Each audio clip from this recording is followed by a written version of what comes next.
आप देख रहे हैं STS न्यूज। नमस्कार, आप सभी का स्वागत है STS न्यूज में। मैं हूं बलीशा चंद्राकर। तो चलिए देखते हैं आज की खास खबर।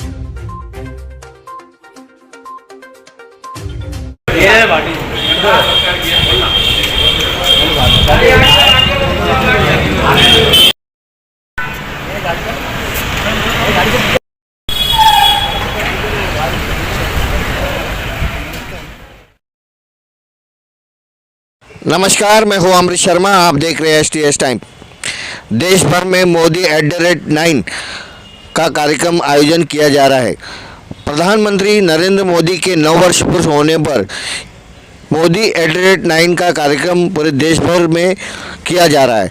भाजपा के कार्यकर्ता और भाजपा के सांसद मिलकर पूरे देश भर में मोदी @9 का कार्यक्रम आयोजन कर जनता को जानकारी दे रहे हैं। 9 वर्ष में हुए कार्यों की भिवंडी के ओसवाल ऑडिटोरियम में भी एक कार्यक्रम आयोजन किया गया, व्यापारी सम्मेलन, जहां पर मोदी @9 के तहत इस कार्यक्रम में भाजपा के महासंचालक और महाराष्ट्र के प्रभारी रवि शेट्टी जी और केंद्रीय पंचायत राज्य मंत्री कपिल पाटिल जी और कृपा शंकर जी, साथ में भिवंडी शहर अध्यक्ष संतोष शेट्टी, विधायक महेश चोगले और भाजपा के संयोजक, इस कार्यक्रम के संयोजक श्यामजी अग्रवाल, पूर्व नगर सेवक, साथ में हर्षल पाटिल, सुमित पाटिल, रवि सावंत, ममता परमानी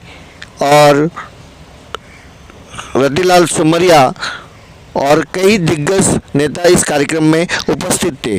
आइए जानते भिवंडी शहर के व्यापारी मंडल ने अपनी अपनी समस्या इस मंच के सामने रखी और इस मंच द्वारा इस समस्या का समाधान जल्दी होगा, ऐसा आश्वासन केंद्रीय पंचायत राज्य मंत्री कपिल पाटिल और सिटी रवि जी ने दिया। आइए देखते हैं STS टाइम की एक रिपोर्ट।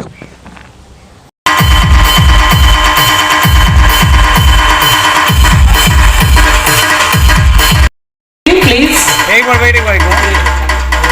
आ जाओ। मैं आपसे विनती करूंगी, आप स्वागत करेंगी सौभाग्यवती सूर्यकांत थेटले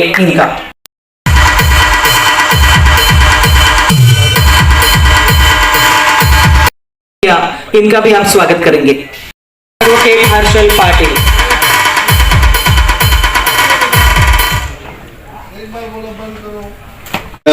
भिवंडी लोकसभा का ये जो विशेष संपर्क अभियान था, उसका आज ये सेवक का टप्पा है कार्यक्रम का, और ये व्यापारी मेलावा भिवंडी लोकसभा का यहाँ आयोजित किया गया है।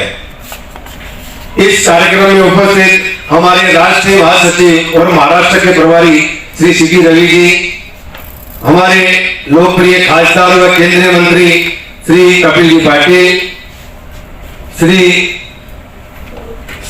महेश जी चोगुले, श्री संतोष जी शेट्टी, श्री कृपा शंकर जी और सम्माननीय व्यासपीठ और उपस्थित सभी बंधु भगिनी और व्यापारी बंधुओं, देखिए मोदी जी के शासन का 9 साल पूरा हुआ है। 9 साल में कैसे काम हुआ, कैसे आगे देश चला, क्या क्या देश में हुआ। हम लोग सब पढ़े लिखे लोग हैं, समझदार लोग हैं, व्यापारी वर्ग है, हम लोग अरबों रुपए का व्यवहार करते हैं, हम लोग सब बुद्धिमान हैं, हम लोग लक्ष्मीपुत्र भी हैं, तो सबको जानकारी है। लेकिन अभी जो कुछ है 40 चोर, मुझे अलीबाबा वो 40 चोर, जो 40 चोर एकत्र आ रहे हैं देश को पीछे धकेलने के लिए, तो उसी अनुसंग से पूरे देश भर के अंदर मोदी जी के नेतृत्व में, जैसे भारतीय जनता पार्टी की सरकार 9 साल पूरा कर रही है, उसके उपलक्ष्य में पूरे देश भर में कार्यक्रम चालू है। उसी अनुसंग से आज हमारे जो है राष्ट्रीय महासचिव सिटी रवि जी हमारे बीच में आए हैं। और देखिए सिटी रवि जी, व्यापारी जो है भाजपा का परंपरागत मतदाता है, चाहे वो उच्च वर्ग में हो चाहे मध्यम वर्ग में हो, चाहे वो व्यापारी राजस्थान का हो चाहे गुजरात का हो, चाहे महाराष्ट्र का हो, चाहे तेलंगाना का हो, चाहे कर्नाटक का हो, व्यवसायी वर्ग कहीं का भी है, वो भाजपा से जुड़ा हुआ है। यदि भाजपा से प्रत्यक्ष नहीं जुड़ा है तो हमारी जो मातृ संस्था है संघ के माध्यम से हमारे जुड़ा हुआ है, तो निश्चित रूप से व्यापारी हमारा जो है मतदाता है और हमारा शुभ चिंतक है। व्यापारी की आज जो ये कार्यक्रम आयोजन किया है, इसके बारे में हमारे जो मुख्य वक्ता आपको बताएंगे कि हमने 9 साल में क्या क्या किया है। मैं एक तो उदाहरण दूंगा आपको। देखिए, कोई अगरबत्ती चाइना से आयात होती थी बहुत बड़ी मात्रा में।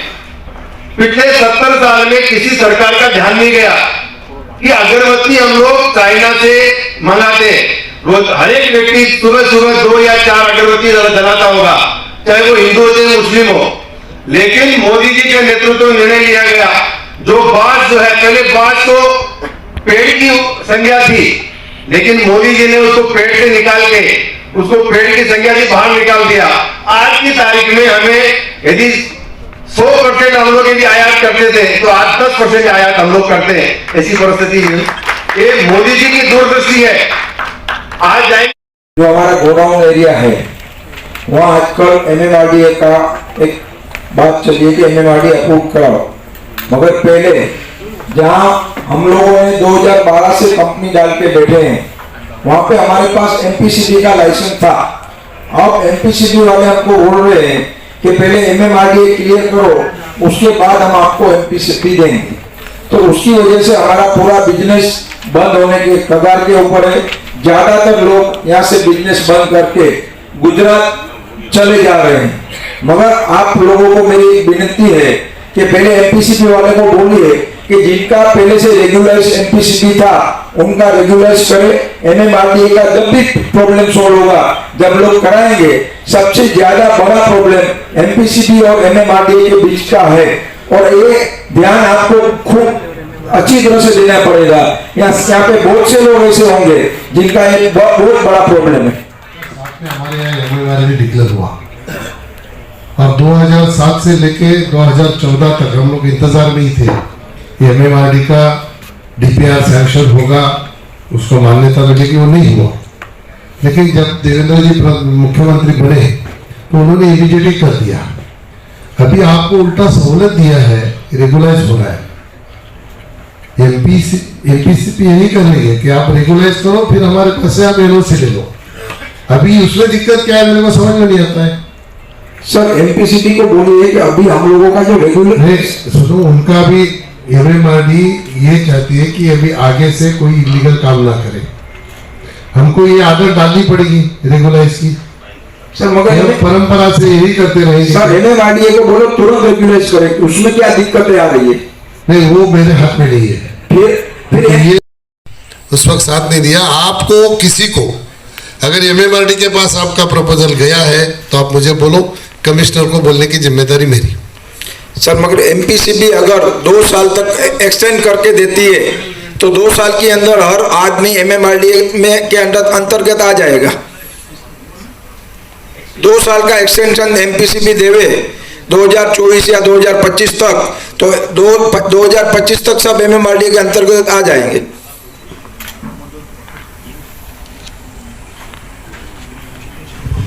आपका कहना कैसा है मैं वो समझ गया कि इसको पेपर देने को या कुछ देने को तकलीफ नहीं है। तकलीफ आपको ये है कि वहाँ स्क्वायर फुट से पैसा वसूली जा रहा है, यही बोलना है आपका। तो ये ऐसी खुली बात बोलो ना, तो डरने का क्या, जो है वो बोलो। जिधर उनको पैसा लगता है उधर उससे तो 3-4 गुना ज्यादा पैसा मांग रहे स्क्वायर फुट से हुआ से। पहले उन्होंने किया था, पहले भी उन्होंने परमिशन लेके सब करके लोन बिन सब हुआ, आज ही क्यों मांग रहे कि ये हो रहा है? जो है वो खुला बोलो, जिसने किया किया। समस्याएं हम आपके सामने रखना चाहते हैं। सर, जैसे हमारे श्यामा जी ने बताया कि हमारे भिवंडी में मोती उद्योग से जुड़े हुए 2 लाख से ज्यादा लोग हैं सर, और हम विशेषता महिलाओं को उनके घर पर पहुंचाकर और घर पर उद्योग मुहैया कराते हैं। उसमें सर वो अपने घर गृहस्थी चलाकर मोती की कसीराकारी और मोती पूरा कर एक अपने घर में मदद का बहुत बड़ा कार्य करती है। सर, हमारी चंद समस्याएं हैं। सबसे बड़ी समस्या सर हमारे चाइना के माल से है। सर, जो चाइना से माल डंप होकर हमारे यहाँ आ रहा है, ये सर ये माल की वजह से ये पूरा व्यवसाय कोलैप्स हो गया है। और 300-400 इकाइयों में से आजकल 100 से भी कम इकाइयां चालू है और बाकी 200 कारखाने बंद हो चुके हैं।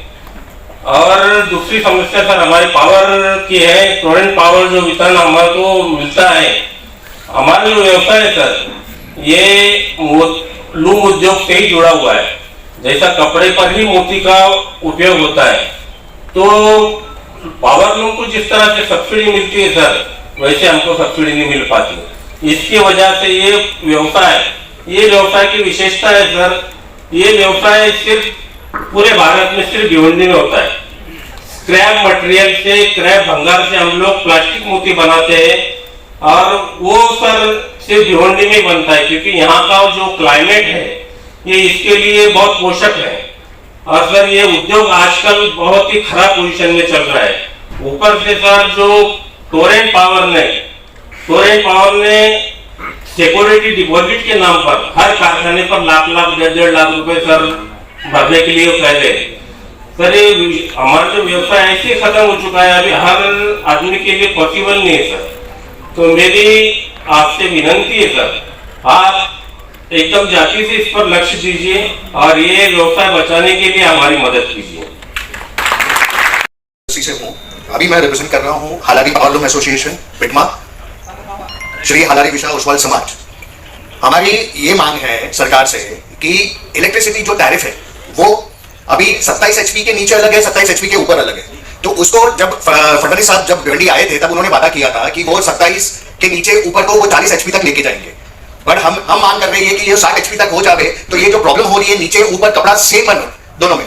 ऐसा नहीं है कि 27 के नीचे कपड़ा अलग बनता है, 27 के ऊपर अलग बनता है। बट पावर के टैरिफ में दोनों में बहुत ज्यादा अंतर है, तो उस वजह से भी बहुत प्रॉब्लम्स आ रही है। तो वो टैरिफ एक किया जाए तो वो हमारी इंडस्ट्री के लिए अच्छा होगा। अभी दूसरी बात, अभी सेंट्रल गवर्नमेंट ने PLI स्कीम इंट्रोड्यूस किया, एटफ को बंद करके नया PLI स्कीम इंट्रोड्यूस किया है। नए PLI स्कीम में जो इन्वेस्टमेंट बताया गया है वो बहुत बड़ा है, वो स्मॉल स्केल इंडस्ट्री के लिए वायबल नहीं है। तो एटफ स्कीम को वापस चालू किया जाए तो लोगों को जिनको भी उसमें अपग्रेडेशन करना है वो एटफ स्कीम से उसका फायदा मिल सकता है। अभी तक भी जितने अपग्रेडेशन हुए हैं भिवंडी के अंदर भी वो एटफ स्कीम की वजह से ही हुए। PLI स्कीम अभी तक भिवंडी में किसी ने लिया भी नहीं है। अभी तीसरा यार्न फ्लक्चुएशंस है, वो भी बहुत बड़ा प्रॉब्लम है भिवंडी के लिए। कोविड के बाद जितनी नेशनलाइज्ड स्पिनिंग मिल्स थी वो सब बंद है, वो अभी तक चालू नहीं हुई। उसकी वजह से कार्टेलाइजेशन चालू हो गया, ट्रेडर और स्पिनरों के मिली भगत से वो कार्टेलाइजेशन चालू हो गई, यहाँ पे हमारी कमर तोड़ती है। तो हम यही मांग करते हैं कि इस पे थोड़ा ध्यान दीजिए, क्योंकि ये बहुत बड़ा सेक्टर है जो एम्प्लॉयमेंट देता है खेती के बाद। तो अगर पावर लूम इंडस्ट्री पे अगर ध्यान नहीं दिया गया तो ऑलरेडी 10 लाख लोगें थी भिवंडी में, वो अभी 6 लाख पे आ गई है, उसमें भी अभी 30% वर्किंग है। तो ये इंडस्ट्री पूरा खत्म हो जाएगा, एम्प्लॉयमेंट भी हम नहीं दे पाएंगे फिर। Thank you. आरडी सर के बाद अविनाश सिक्ची। राणा प्रताप की भूमि मेरी जन्मभूमि और शिवा की भूमि मेरी कर्म भूमि है, लेकिन इस कर्म भूमि को जोड़ने के लिए कोई सीधी ट्रेन व्यवस्था नहीं है। उदयपुर से मुंबई के लिए कोई ट्रेन व्यवस्था नहीं है और लंबी दूरी की जो भी राजस्थान से गाड़ियां आती हैं सर जी, वो भिवंडी में स्टॉपेज नहीं है। मेरा निवेदन यह है कि जो भी गाड़ियां है वो भिवंडी में स्टॉपेज दे। और ऑलरेडी 2 ट्रेनें असरवा तक आती है उदयपुर से अहमदाबाद, वो वहां पर होल्ड पे रहती है। अगर उसी ट्रेन को इसी रूट पे बढ़ा दिया जाए तो व्यवसायिक रूप से भी बहुत, यहाँ से प्रवासी बहुत से लोग हैं जो राजस्थान से यहाँ व्यवसाय करते हैं और पर्यटन के हिसाब से भी बहुत सा फायदा होगा इसमें, क्योंकि मुंबई आर्थिक नगरी है और एक पर्यटन नगरी भी है और उदयपुर अपने आप में पर्यटक क्षेत्र है। बाद में नाथद्वारा वहां पर प्रसिद्ध तीर्थ क्षेत्र है। तो अगर ये रेल की व्यवस्था हो जाती है तो बहुत अच्छा होगा हम सबके लिए। और मेरी एक अपेक्षा ये भी है कि मैं भाजपा शिक्षक अघाड़ी का संयोजक हूं और मेरे राजस्थान से बहुत सारे विद्यार्थी भी आते हैं, तो उनको भी बहुत सारी मुसीबतों का सामना करना पड़ता है। जो ट्रेवल्स वगैरह जो होती है उसमें असुरक्षित यात्रा होती है। अगर ये ट्रेन की व्यवस्था हो जाती है तो क्षेत्रवासियों के लिए, चाहे वो महाराष्ट्र के हो चाहे राजस्थान के हो, सबके लिए लाभदायक रहेगा। जय Hind. Thank you Adit sir. उसके बाद सिटी रवि जी, निमजे भिवंडी नगर के हृदयपूर्वक स्वागत है।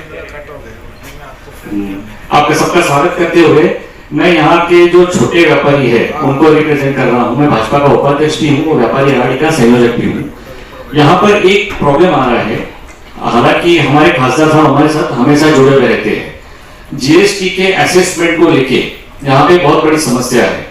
आज जो व्यापारी 1,90,000 करोड़ का रेवेन्यू जनरेट कर रहा है इस सरकार के लिए जीएसटी के माध्यम से, उसी के साथ हमारे व्यापारी बंधु थोड़े नाराज है असेसमेंट को लेके। जो असेसमेंट की जाती है वो 3 साल के बाद या 4 साल के बाद, 2018 में आपने जो सेट ऑफ लिया था वो गलत था, इसको रिमूव कर दीजिए और उसका आपको पेमेंट करना पड़ेगा। तो ये एक प्रॉब्लम बहुत बड़ा है। जीएसटी काउंसिल के साथ नित्य रूप से कम्युनिकेशन होते रहा है। आदरणीय खासदार साहब भी हमें इस बारे में सपोर्ट करते ही है हमेशा, लेकिन ये बात आप जरूर ऊपर कन्वे करिए कि जीएसटी की जो असेसमेंट है, निर्धारणा जिसको बोलते हैं, असेसमेंट को लेके बहुत बड़े इश्यूज हैं। एक पूरा सीए अफोर्ड करने की छोटे व्यापारियों की क्षमता नहीं होती है। सीए लोग भी आजकल कॉर्पोरेट में काम करते हैं क्योंकि वहां पे जीएसटी का काम बहुत बड़ा हो चुका है। तो छोटे व्यापारी को सीए अफोर्ड नहीं होता है और सीए भी ध्यान देते नहीं है क्योंकि छोटा व्यापारी क्या दे पाएगा। तो असेसमेंट को लेके कुछ एक निर्धारणा होनी चाहिए कि जिसका टर्नओवर 10 CR है या 15 CR है, ऐसे एक लिमिट हो जाए, उनके assessment should be normally done. एक विषय ये है, अगर मेरे भाई मेरे साथ सहमत है जीएसटी के बारे में तो जरा तालियां बजा के। हालांकि खासदार साहब हमें हमेशा बोलते हैं आप कभी भी समस्या लेके आइए और वो हमारे साथ हमेशा रहते हैं। अब एक दूसरी समस्या है अन्न व औषध प्रशासन, जिसको बोलते हैं FSSAI। ये एक बहुत बड़ा स्टेप लिया गया था मोदी सरकार द्वारा कि अन्न के बारे में किसी भी बारे में कोई निग्लिजेंस नहीं होना चाहिए। लेकिन इसका काउंटर पार्ट ये हुआ कि अनेक व्यापारी इसके जो नॉर्म्स है उनको पूरा करते हुए खुद को कैपेबल नहीं महसूस कर रहे हैं। आज FSSAI के नजरों में व्यापारी मतलब एक पढ़ा लिखा इंजीनियर भी होना चाहिए, एक बहुत बड़ा मतलब साइंस टेक्नोलॉजिस्ट भी होना चाहिए, जो नहीं हो पाता है। इनके जो नॉर्म्स है वो पूरे करने, आज की तारीख में एक भी बंदा जो यहाँ पे फूड का व्यवसाय कर रहा है, आप इनसे पर्सनली बात भी कर सकते हैं, क्या वो सक्षम है इनके नॉर्म्स फॉलो करने के लिए? आपको नहीं ये आंसर मिलेगा, क्योंकि अलग अलग टाइप का ट्रेनिंग लेना पड़ता है। आपको ऐसा एक लैब सेट करनी है, आपको कोई बिजनेस करना है तो लैब सेट करने के लिए आपको टेक्नीशियन रखना है, उसकी सैलरी होती है ₹1,00,000 महीना, जो अफोर्ड नहीं होती है। तो ये सब बातें टैकल करने के लिए एक छोटा या मझला व्यापारी है वो कैसे कर लेगा, इस बात को लेके FSSAI के साथ हमें कम्युनिकेशन होना चाहिए। 2 मुद्दे हैं मेरे, और एक मुद्दा था, अच्छा एक मैं मतलब भूमिका बता रहा था उसके पीछे, और एक तीसरा पार्टी में काम करता है, चल बाद में देखेंगे। Thank you sir. Thank you Avinash ji. उसके छत्रपति शिवाजी महाराज की सर्वांना नमस्कार। मंच पर उपस्थित केंद्र मंत्री, लोकप्रिय खासदार कपिल मोरेश्वर पाटिल जी, राज्य के नेता कृपाशंकर सिंह जी, मेरा मित्र महेश चौगले जी, संतोष शेट्टी जी, सुरेखा ताई जी, मंच पर उपस्थित सभी नेतागण, यहाँ आए हुए सभी भाइयों और बहनों, पत्रकार मित्रों,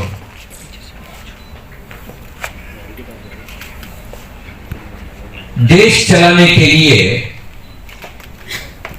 3 चीज का जरूरत है। पहला नीति, दूसरा नेता, तीसरा नियत।